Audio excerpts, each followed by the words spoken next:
শক্তি চট্টোপাধ্যায়ের লেখা অবনী বাড়ি আছো?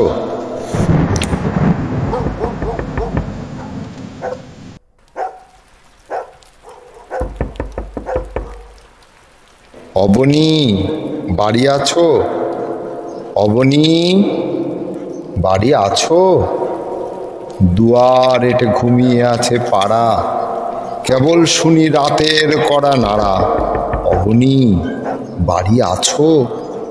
বৃষ্টি পড়ে এখানে 12 মাস, এখানে মেঘ গাভীর মতো চড়ে, পরাং মুখ সবুজ নালি ঘাস দুয়ার চেপে ধরে। অবনী বাড়ি আছো? আধেক নীল হৃদয়ে দূরগামী, ব্যথার মাঝে ঘুমিয়ে পড়ি আমি, সহসা শুনি রাতের কড়া নাড়া। অবনী বাড়ি আছো?